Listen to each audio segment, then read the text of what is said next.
Hello everyone, good morning. Hope you all are fine. I am Kalani Trivedi, continuing the lecture of TYB Comp Sam 6, that is of English subject.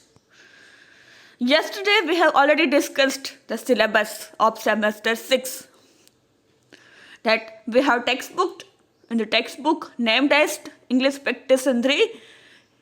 From that we will learn unit 6 to 10. We are having unit 6 to 10 in our 6th semester. That will be carry 30 marks and grammar portion 40 marks. In 40 marks of grammar we have 4 topics: advertisement, press release, meetings, agenda, circular, and the 4 topics translation. Each are having 10 marks. 30 marks textbook na અને 40 marks ગ્રામરના 4 topics 10 માર્કના 1, એડવર્ટાઇઝમેન્ટના 10, press રિલીઝના 10, meetings એજન્ડાના 10 અને ટ્રાન્સલેશનના 10.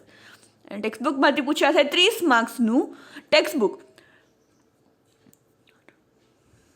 એમાંથી 10 માર્કની એક short note હશે અને 20 માર્કના question answer હશે short 5 યુનિટમાંથી. So now we are starting with textbook. Our textbook છે English and Practice 3. This is our textbook of English subject. We are starting જે આપણે 6 થી 10 યુનિટ છે એ પહેલાં કરીશું. Then we will focus on grammar portion. So we are starting with the textbook named English in Practice 3. Arvind R નાયરની Cambridge યુનિવર્સિટીની textbook છે. 6 થી 10 યુનિટ આપણે કરવાના છે. જે કાલે જોયું in search of Bhistis, Mumbai's vanishing water drive. પછી next the new market space, billionaire investment, look beyond earth, India telecom industry, looking beyond 3G and 4G, my financial career and the wedding shroud. These are the all lessons we will learn in detail. Starting from the first lesson, એટલે કે 6th lesson. It is our first lesson of semester 6. It is named as In Search of Bhisti's, Mumbai's Vanishing Water Tribe. Anuradha Sengupta. Lesson યુનિટનું નામ છે in search of Bhistis, Mumbai's vanishing water tribe. In search of Bhistis, Bhistis એટલે એક પ્રજાતિ છે, નામ છે ભિસ્તી. આપણે જુમા ભિસ્તી સાંભળ્યું છે એમ ભિસ્તી એક પ્રજાતિનું નામ છે. મુંબઈઝ વેનિશિંગ, વેનિશિંગ એટલે જે અત્યારે નાશ પામે છે, જે ખતમ થવા જઈ રહી છે, જેના હવે ક્યાંય નામો નિશાન નહીં હોય એવી વોટર ટ્રાઇબ એટલે પ્રજાતિ પાણી ભરતી કે જે પાણી પહોંચાડતી, ટ્રાઇબ એટલે પ્રજાતિ. એની સર્ચ માટે કોઈ નીકળ્યું છે. એક પ્રકારની એવી સ્ટોરી છે રિટન બાય અનુરાધા સેનગુપ્તા.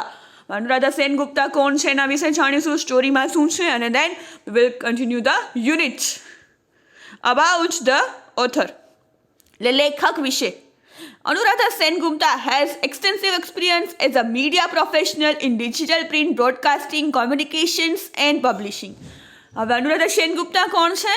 તો કે એક્સટેન્સિવ એક્સપિરિયન્સ છે એમને media professional in digital print, broadcasting અને કોમ્યુનિકેશન પબ્લિશિંગમાં એમને સારો એવો અનુભવ છે. She is the founder of Jalebi Inc., a media collective for young adults. જે યંગ એડલ્ટ્સ માટે જે બધા મીડિયા કલેક્ટ કરે છે એવી ઇન્ક, જલેબી ઇન્ક એવું નામ આપેલું છે, એના ફાઉન્ડર છે એટલે કે સંશોધક છે. એઝ અ જર્નલિસ્ટ છે, પત્રકાર. She has worked on investigative documentaries and has published an award-winning international children's newspaper.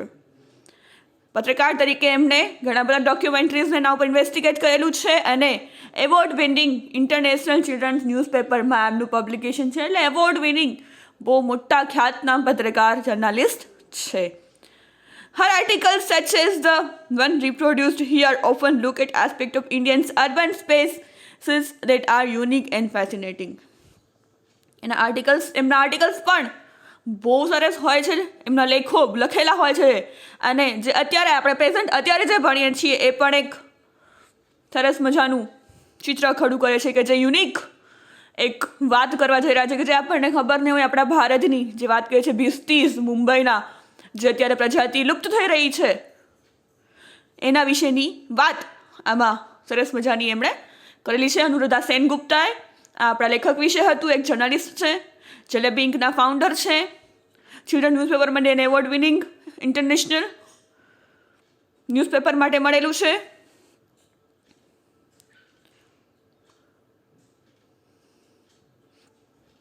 અને એમના આર્ટિકલ સરસ મજાના હોય છે, જેમાંથી એક આર્ટિકલ આપણે અત્યારે અહીંયા ભણવા જઈ રહ્યા છીએ. In search of Bhistis Mumbai's vanishing water tribe.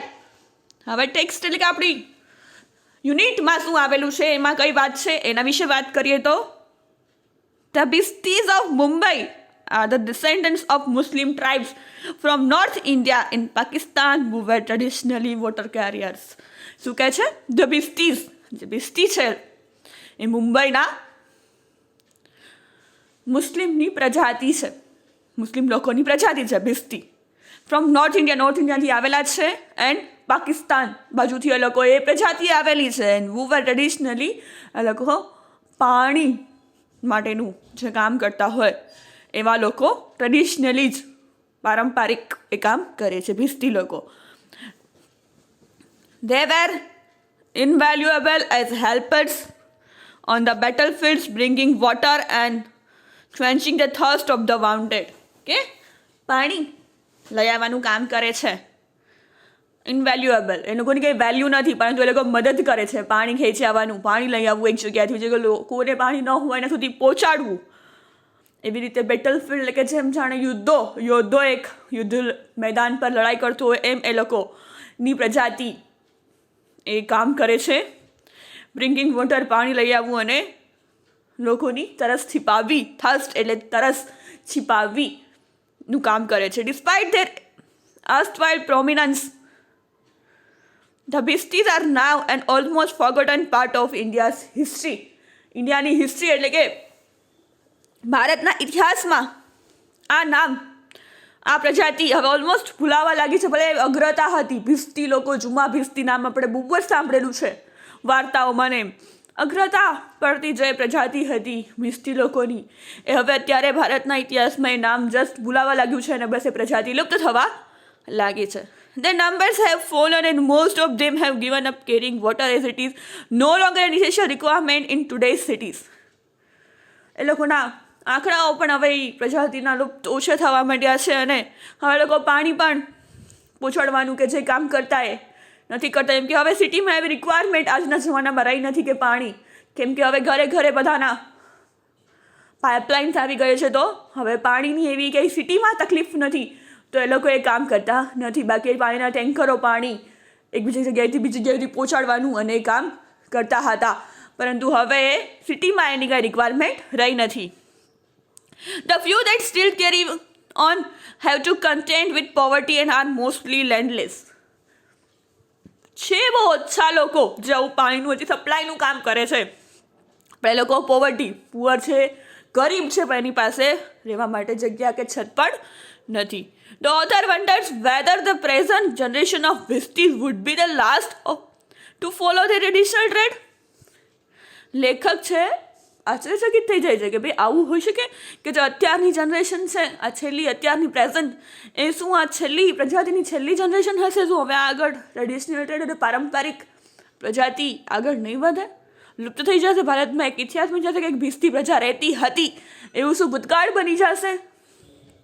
એવું લેખક વિચારે છે કે શું થશે. The article tries to capture their day-to-day lives and the difficulties they face. આ આર્ટિકલ છે આપણે જે ભણવાના છીએ યુનિટ 6 એના ઉપર જ છે, અને એ શું વાત કરવાના છે? ડે ટુ ડે લાઈફ, એ લોકો કઈ રીતે રોજિંદુ જીવન જીવે છે અને કેટલી મુશ્કેલીઓનો સામનો કરવો પડે છે ભિસ્તી પ્રજાતિને, એના વિશે આખો આ આર્ટિકલ છે. યુનિટ સ્ટાર્ટ થાય છે in search of Bhistis Mumbai's vanishing water tribe. In search of વિસ્તીસની સર્ચ કરવાની જરૂર છે કે એ લોકો કોણ છે, કેવા છે, એ લોકો કયું જીવન જીવે છે, એનું રૂટીન શું છે અને એમને કેવી કેવી મુશ્કેલીઓનો સામનો કરવો પડે છે એના વિશેનો આર્ટિકલ છે જે આપણે સ્ટાર્ટ કરવા જઈ રહ્યા છીએ. You want to meet Bhistis? Ask my cab driver Tiwari. શું કહે છે? સ્ટાર્ટ થાય છે unit. You want to meet Bhistis. તમારે ભિસ્તીસને મળવું છે. મારા કેબ ડ્રાઈવરે તિવારીએ મને પૂછ્યું. His lips red from chewing paan. મુંબઈના કેબ ડ્રાઈવર, ટેક્સી ડ્રાઈવર જે પાન ચબાવવાના મહારાષ્ટ્રીયન લોકો, એમ એના લાલ હોઠ મને પૂછે પાન ચબાવતા કે તમારે શું ભિસ્તીઓને મળવું છે? Why don't you tell me earlier? તમે મને પહેલાં કેમ ન કીધું? There will be a bunch of them in front of the masjid at Bijoni. મસ્જિદની સામે જે લોકોનું આખું અહીંયા રહે છે, લોકો રહે છે, મને પહેલાં કહેવાય ને તમારે ભિસ્તીઓને મળવું છે. On the right to Bijoni the cabby regales me with facts about Bhistis and of his hometown Allahabad in Uttar Pradesh. Cab driver હતા, એમણે મને વાત કરવાની શરૂ કરી. ઓ ભિસ્તીની વાત કરો છો? એમની ભિસ્તી એટલે કેમ રહેતા, એની ફેક્ટ્સ એટલે કે એના લોકોની હકીકતો અને એમનું હોમ ટાઉન ને અલ્હાબાદ ઉત્તર પ્રદેશમાં આવેલું છે એને બધાની વાતો કરવા લાગ્યા. We call them mashaks. Tiwari says. Cab driver હતા, એણે કીધું અમે એને મશક કહેતા. તિવારી એટલે કે કેબ ડ્રાઈવરનું નામ સરનેમ છે તિવારી, એમણે કીધું. They have to pay cops in order to gate sum parking space for their patras, small water tankers that the Bhistis tow around. They have to pay cops, એટલે cops એટલે I think police. આપણે અહીંયા police કહીએ છીએ, ત્યાં cops કે. પોલીસને લોકોએ પૈસા આપવા પડે જો એ લોકોને ત્યાં પાત્ર જે મીન્સ કે એમને પાણીના જો ટેન્કર્સ હોય, મીન્સ કે આપણે સિન્ટેક્સની ટાંકી છે એવા લોકોના પાણી ભરવાના જે હોય રાખવા હોય તો એમને પૈસા આપવા પડે. मुंबई में मर्दे को भी बिठाओ तो पुलिस वाले और बीएमसी आकर कहते हैं मर रहे हो, पहले पैसे दो. ચકલ્સ તિવારી. એની ભાષામાં એ વાત કરે છે તિવારી. मुंबई में मर्दे को भी बिठाओ तो पुलिस वाले और बीएमसी आकर कहते हैं मर रहे हो, पहले पैसे दे दो. એક શું કહેવાય કટાક્ષ કરે છે કે પૈસા બધી જગ્યાએ એવી રીતે ઉભવા માટે કે કંઈ કરવા માટે પૈસા આપવા પડે છે. એમને ન કહી શકે એટલે કે છે કે મરદું બેઠાડ્યું હોય ને તો બી એ લોકો એમ કે મરતો તો પહેલાં પૈસા દઈ દે પછી બીજી વાત. એક ટોનમાં મજાક કટાક્ષ કરે છે મુંબઈના કોપ્સ ઉપર. જે તિવારી છે taxi driver, A taxi weaves through narrow lanes with rows of shops selling music instruments. Taxi હવે આગળ ચાલતી હતી, ત્યાં નેરો લાઇન્સ હતા, સાંકડા રસ્તાઓ, અને ત્યાં શોપ્સ હતી જે મ્યુઝિક ઇન્સ્ટ્રુમેન્ટ એટલે કે તબલા ને વાયોલિન ને ગિટાર ને એવું બધું વેચતી હોય એવી દુકાનો હતી. We pass a stretch of woods carvers shops with beautiful lattice work frames hanging outsides. ઘણી બધી દુકાનો હતી ત્યાં, બજાર પાસેની ઉપર થતા ત્યાં મ્યુઝિક ઇન્સ્ટ્રુમેન્ટની દુકાન હતી, ફ્રેમની દુકાન હતી, જે દુકાનની બારે અમુક ફ્રેમ્સ લટકાવેલી હતી. We turn and suddenly we are in clearing with a towering green mosque. I can't stop any Bhistis. We turn and suddenly we are in a clearing with a towering green mosque. Mosque એટલે મસ્જિદ. I can't stop any Bhistis. હું કોઈ ભિસ્તીને ઊભા ના રાખી શકું. Tiwari looks around sheepishly muttering, they used to all hang out here. એ લોકો તો અહીંયા જ હોય, મટલામાં જ હોય. એ લોકો તમારે ભિસ્તીને મળવું છે, એના વિશે વાત કરવી છે, એના વિશે જાણવું છે, એના વિશે રિસર્ચ કરવું છે, પણ એ લોકો તો અહીંયા હોય. આ scope in front of the masjid. મેં એક પોલીસવાળાને પૂછ્યું મસ્જિદની પાસે. They have all gone on their errands. એ લોકો તો હવે એ જગ્યાએ જતા રહ્યા હોય. He says, you won't find them now. Come in the morning. તમારે એને મળવું છે, વાત કરવી છે, એમના વિશે જાણવું છે તો સવારમાં આવજો, અત્યારે તો એ ના મળે. Search of water carriers. હવે એમનું સર્ચ કે એ લોકો ક્યાં રહે છે, શું કરે છે, એમની વાત આગળ આવશે. ફરીથી ડિસ્કસ કરું છું. ટેક્સ્ટ બુક જે આપણે સ્ટાર્ટ કર્યું છે 6 થી 10 યુનિટ્સ, એમાંથી સ્ટાર્ટ કર્યું છે unit number 6 in the search of Bhistis, Mumbai's vanishing water tribe. ભિસ્તીની સર્ચમાં એ જે નીકળ્યા છે, ભિસ્તી લોકોની કે જે મુંબઈની હવે લુપ્ત થતી એક પ્રજાતિ છે જે પાણીનું કામ કરતા. એના વિશે લેખક અનુરાધા સેનગુપ્તાએ એક આર્ટિકલ લખેલો છે. એમાં એમના રોજિંદા જીવન અને જે મુશ્કેલીઓ અમને ફેસ કરવી પડે છે ભિસ્તી લોકોને એમની વાત છે. અને જે યુનિટનું સ્ટાર્ટિંગ થયું છે ભિસ્તી જે તિવારી કેબ ડ્રાઈવર છે, ટેક્સી ડ્રાઈવર, એમને ભિસ્તી લોકોથી પૂછડવાનું કામ કરે છે. અને ત્યાં વચ્ચેથી ક્યાંથી જેવા રસ્તાઓથી નીકળે છે અને શું એમની પરિસ્થિતિ છે એમનું વર્ણન કરે છે. This is all about today's lecture. We will continue in the next lecture. So thank you for listening. Have a nice day.